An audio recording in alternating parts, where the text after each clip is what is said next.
The salmon was perfectly grilled. I looked at both of them standing in my doorway and said, "You need to leave.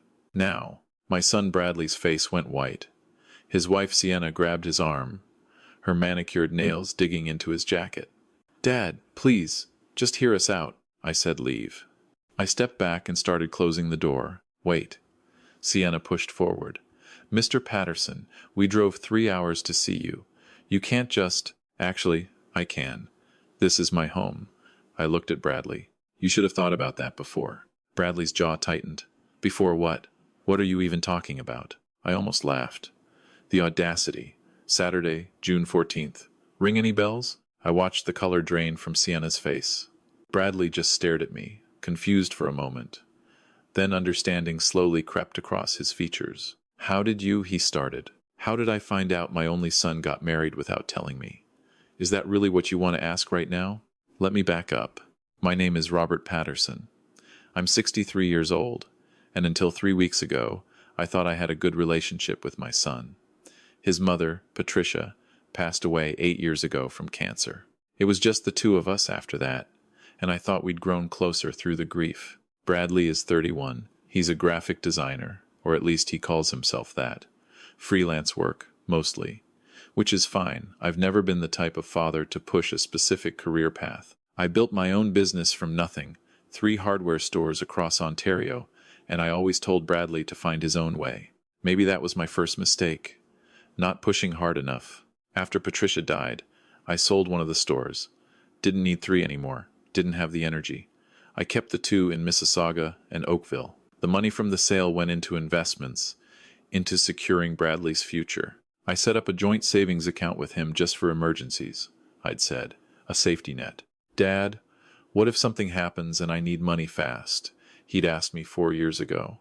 We were sitting in my kitchen, the same kitchen where I'd just told him and Sienna to leave. "That's why we're doing this," I'd said. "You're my son. I want to know you're taken care of." He'd hug me. Actually hug me. "Thanks, Dad. I mean it." I'd put $50,000 in that account to start. Emergency fund, down payment on a house someday, whatever he needed. I added to it every few months. By this year, there was close to $90,000 in there. Bradley met Sienna 2 years ago. Instagram, of all places. She was some kind of lifestyle influencer, 2,000 followers, posting pictures of coffee cups and sunsets with inspirational quotes. She was 28, pretty in that filtered, over-edited way that makes everyone look the same online. I met her maybe 5 times. She was polite enough, called me Mr. Patterson even though I told her to call me Robert, always on her phone, always taking pictures of everything, her food, the restaurant, Bradley, even my living room once. For content, she'd explained when I'd asked. Bradley seemed happy, so I kept my concerns to myself. Patricia would have said something. She had a gift for reading people. I just smiled and nodded when Bradley told me Sienna was building her brand and working on sponsorships. 3 weeks ago, I was in my study going through the monthly bank statements. I still do it old school, print them out, review everything with a highlighter. My accountant thinks I'm crazy, but I like seeing where my money goes. The joint account statement caught my eye immediately. Withdrawals, lots of them. A $2,800 payment to something called Bliss Events and Catering. A $1,200 charge to Desert Dream Photography. Another $3,500 to Venetian Chapel Services. I sat back in my chair. My hands were shaking. Venetian Chapel Services. I Googled it. Las Vegas Wedding Chapel. I went through the statement again, line by line. The charges were all dated around the same weekend, June 13th through June 15th. There were hotel charges too, Caesar's Palace. Flights, restaurants, all authorized by Bradley Thomas Patterson. But also, and this made my stomach turn, charges authorized by Sienna Marie Hartley. She had access to the account. Somehow, Bradley had added her. The account that was supposed to be for emergencies, for his future, for a down payment on a house in Ontario, not for a Vegas wedding I knew nothing about. I called the bank. The representative confirmed what I already knew. Bradley had added Sienna as a joint holder 14 months ago. Did I receive notification of this change? I asked. Let me check. Yes, sir. A letter was mailed to your address on file on April 3rd of last year. April of last year. Right after I'd had that minor heart scare and spent a week in the hospital. Bradley had helped me sort through my mail when I got home, insisted I rest while he handled the paperwork. I'd been so grateful. The letter must have disappeared. How convenient. I printed everything, every statement from the past year. Then I went through my emails, searching for Bradley's name. There it was, June 10th, 4 days before the apparent wedding. An email from Bradley to someone named Marcus. Can't wait for Saturday, man. Vegas is going to be insane. Sienna's freaking out about everything being perfect, but it's all coming together. Another email. This one from June 16th, after the wedding. Bradley to his friend Tyler. Married life hits different when you're in your 30s. Now, we just need to figure out the housing situation. Dad's going to help with the down payment. Dad's going to help. Like it was a given. Like I'd already agreed. I sat in my study until midnight, reading through everything. Bank statements going back 18 months. The pattern was clear once I looked for it. Withdrawals for things that had nothing to do with emergencies. A 4,000 $2 charge to Louis Vuitton.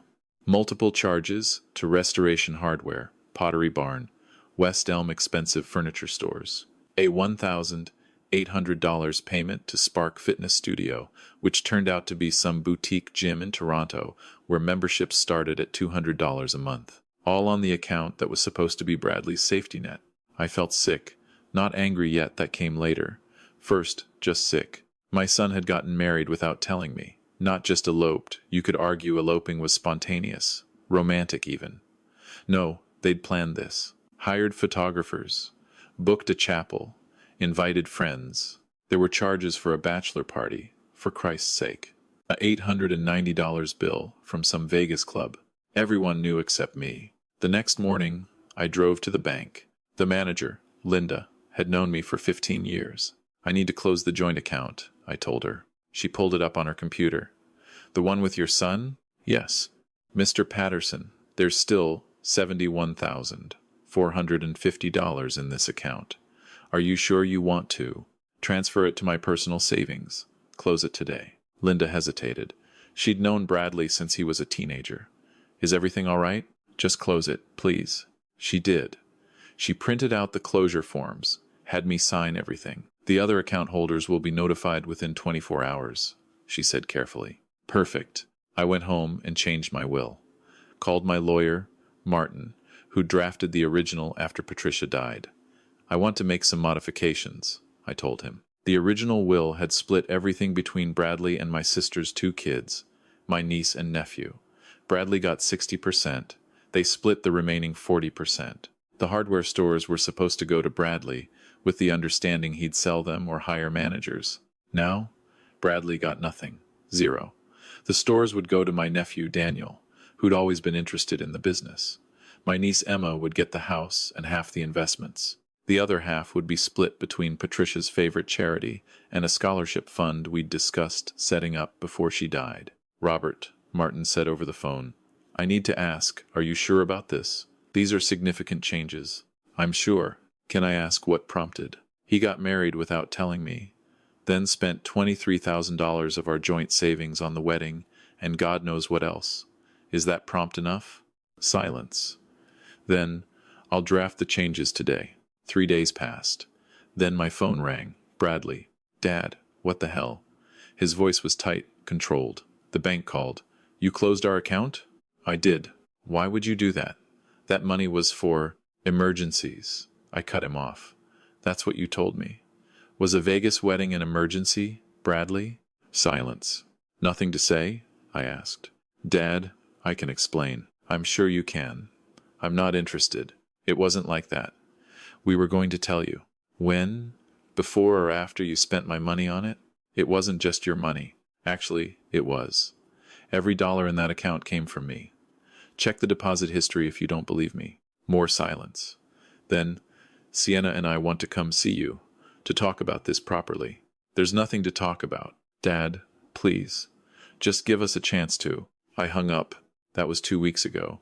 Today, they showed up at my door. I hadn't answered any of Bradley's calls or texts. I'd blocked Sienna on the one social media account I had. I was done. But here they were, standing on my porch with the salmon getting cold behind me. You got married, I said. still standing in the doorway. Congratulations. Bradley's face was desperate. Dad, we should have told you. I know that. We screwed up. You think? Sienna stepped forward. Mr. Patterson, please. We didn't mean to hurt you. It was just Vegas was spontaneous. And we didn't think. You didn't think I'd find out? Or you didn't think I'd care? We were going to tell you, Bradley said. We just wanted to do it in person. And then time got away from us. And, Bradley, I looked at my son, really looked at him. You added Sienna to the account 14 months ago. You got married 3 weeks ago. In between, you spent over $20,000 of my money on furniture, gym memberships, designer bags, and a wedding you didn't invite me to. Don't stand here and tell me it was spontaneous.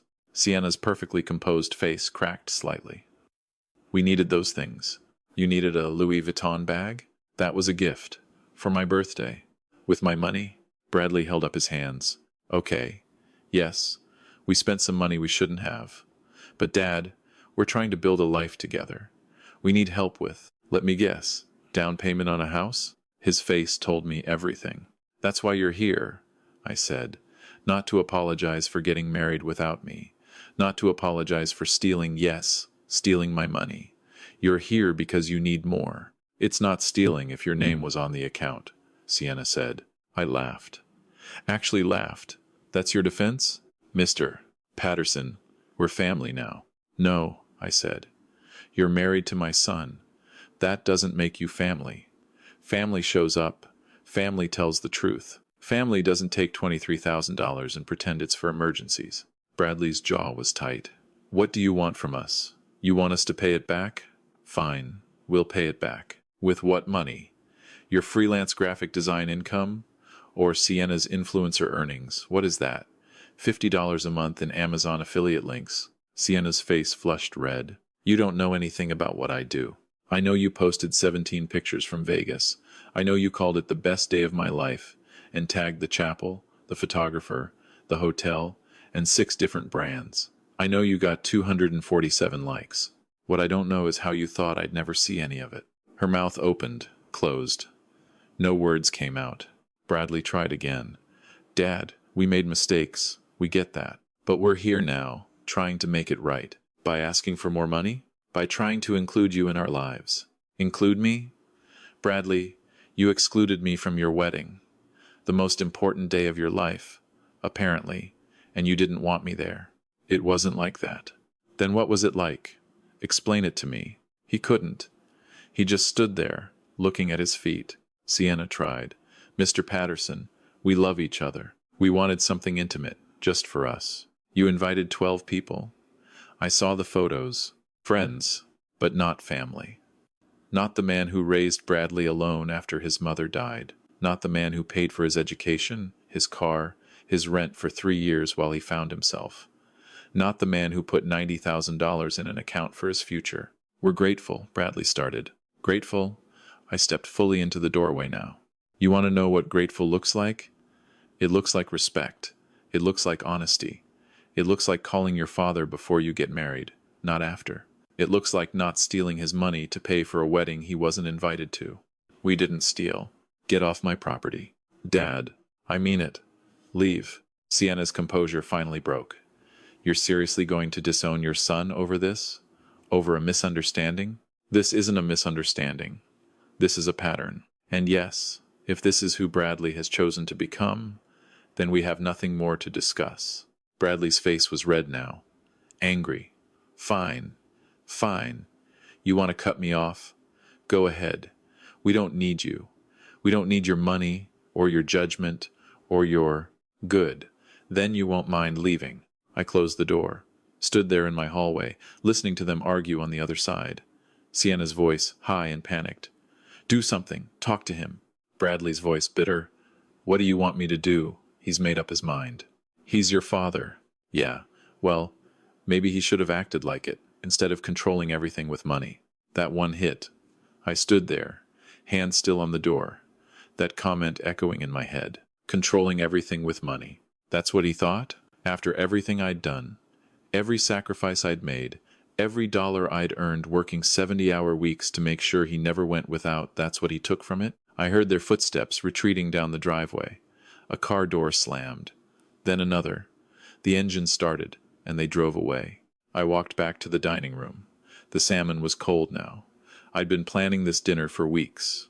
Nothing fancy, just Bradley's favorite meal, the way Patricia used to make it. I was going to tell him about the house in Muskoka I'd been looking at, a summer place where maybe he and Sienna could visit, where future grandchildren could learn to fish.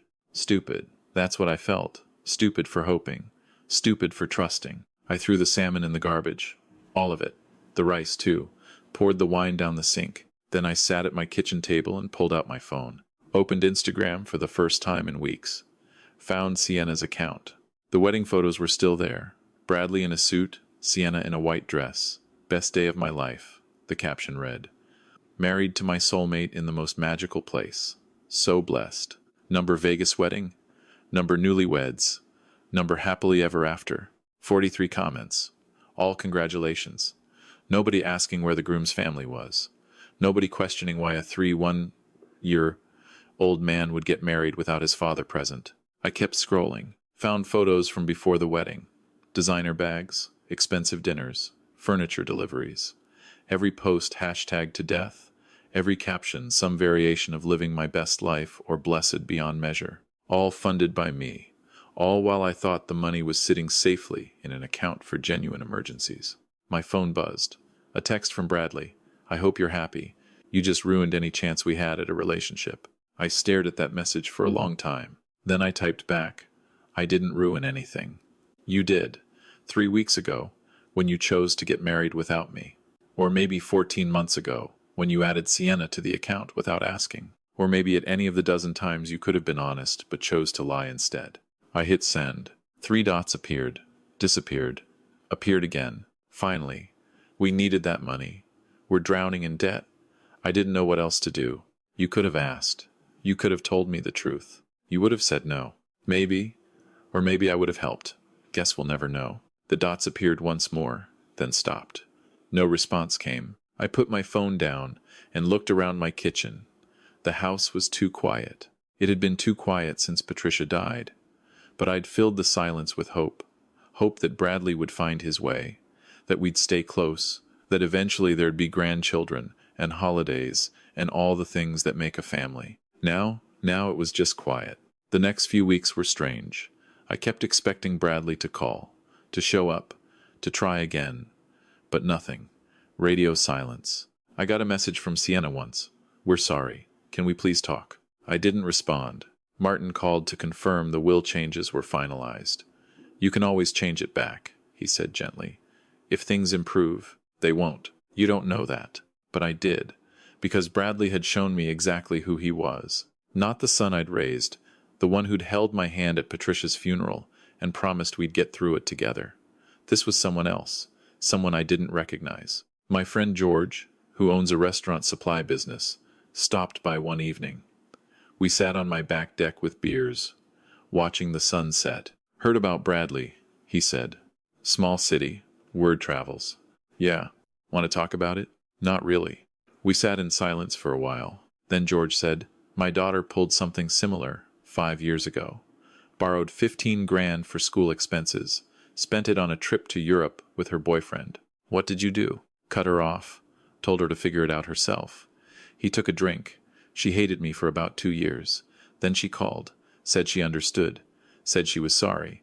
Now we have lunch every Sunday. So you forgave her. Eventually. After she actually changed.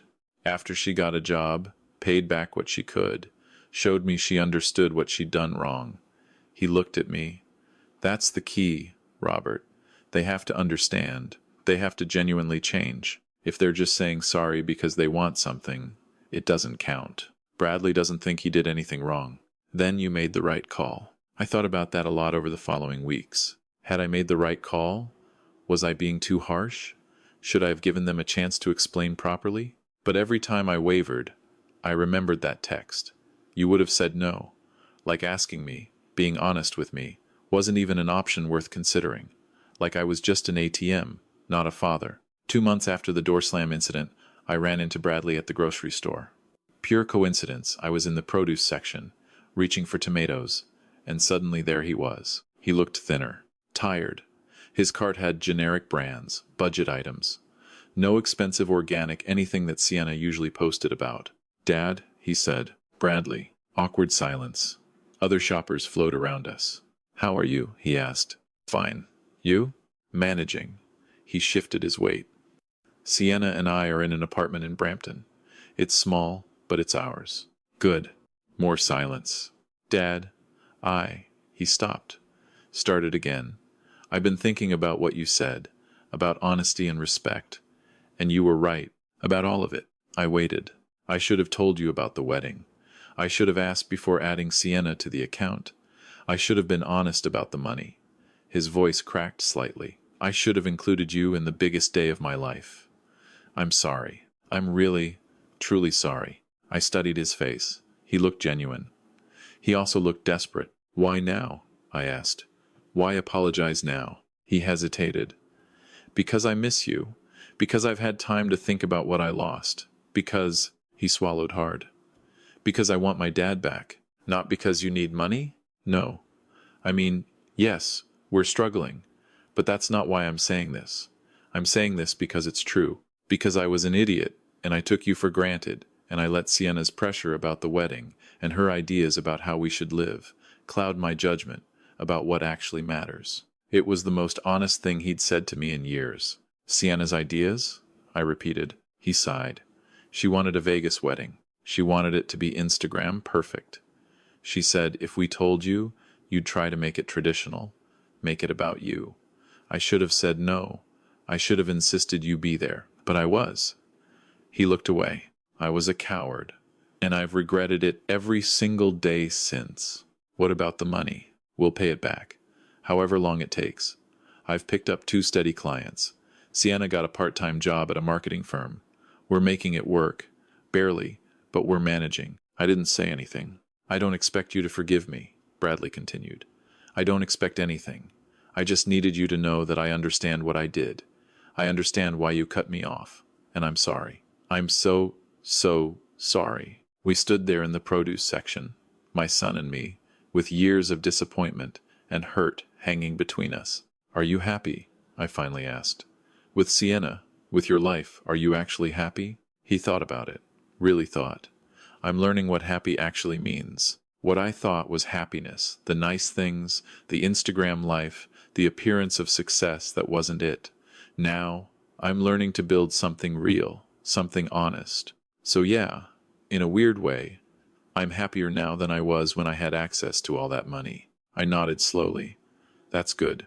Dad, I know I don't have the right to ask." But he paused. "Could we maybe have coffee sometime? Just to talk? No expectations, no requests, just talk?"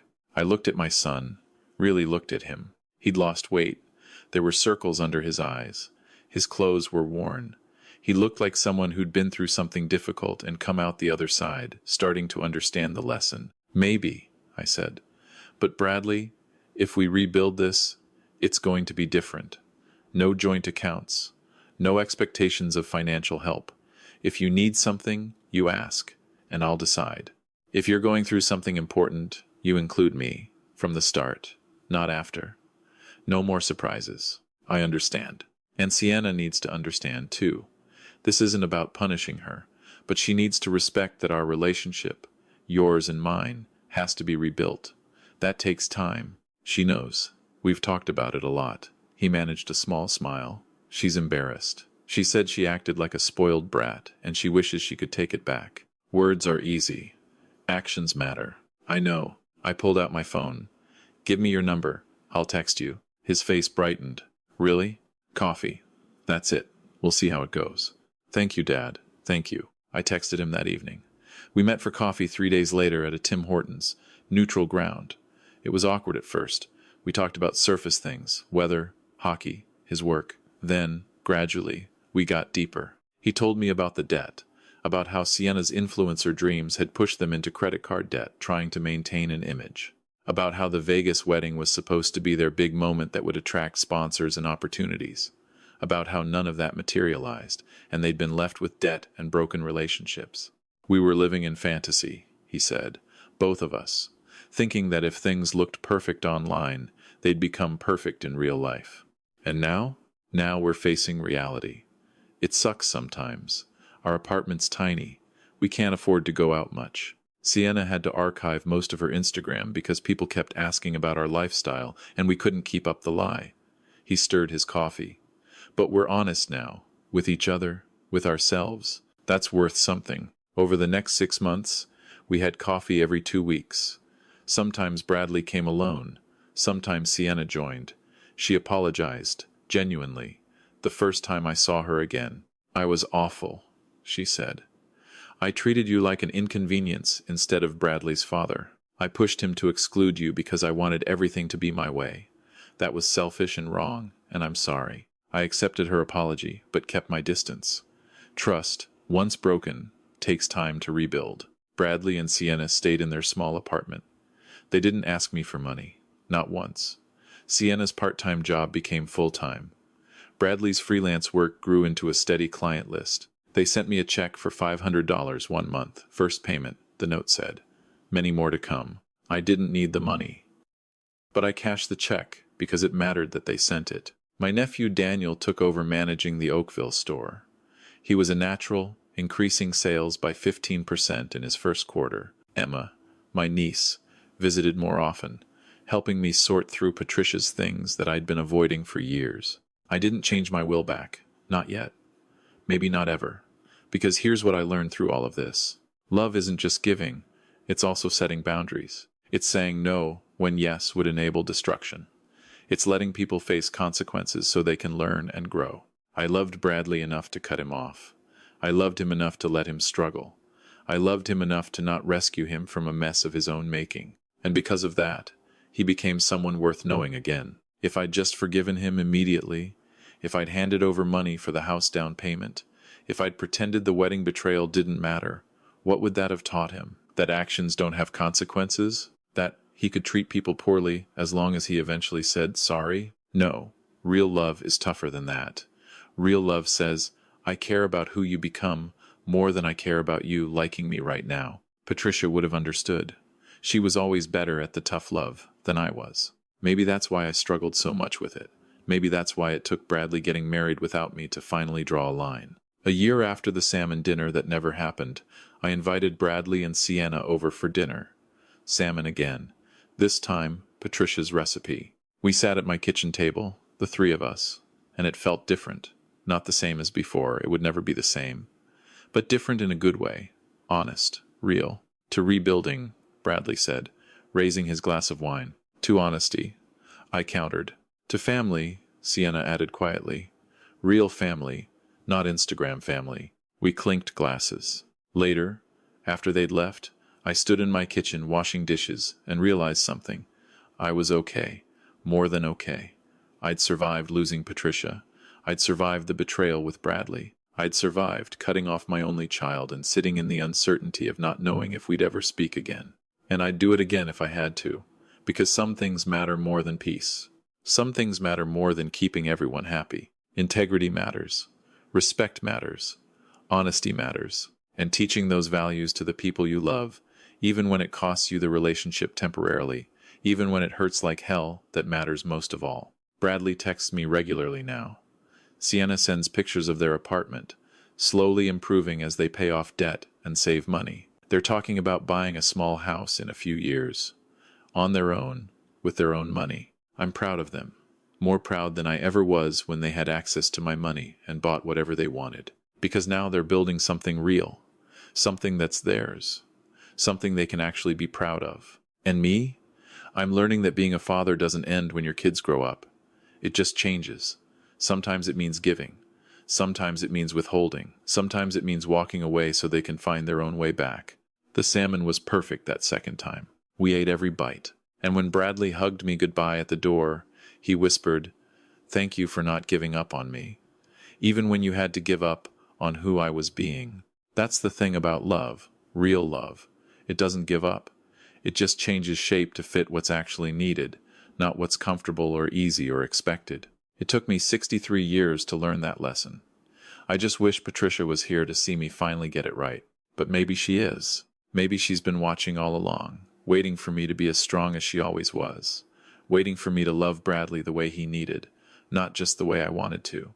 If you're reading this, if you're in a situation where someone you love is taking advantage, remember, saying no isn't unloving.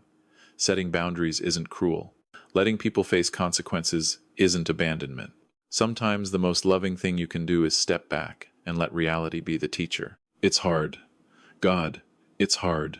But it's worth it. Bradley is worth it. Our relationship now is worth every painful moment of that year apart. And that salmon, that cold, wasted salmon I threw in the garbage. It was the price of admission to the life we have now. A life built on truth instead of transactions, on respect instead of expectations, on real love instead of convenient love. Best money I ever spent, even if it meant losing $23,000 and a year of my son's life, because now I have him back, the real him, not the version that was drowning in debt and bad decisions and fake Instagram perfection. The real Bradley, my son, and that's worth everything.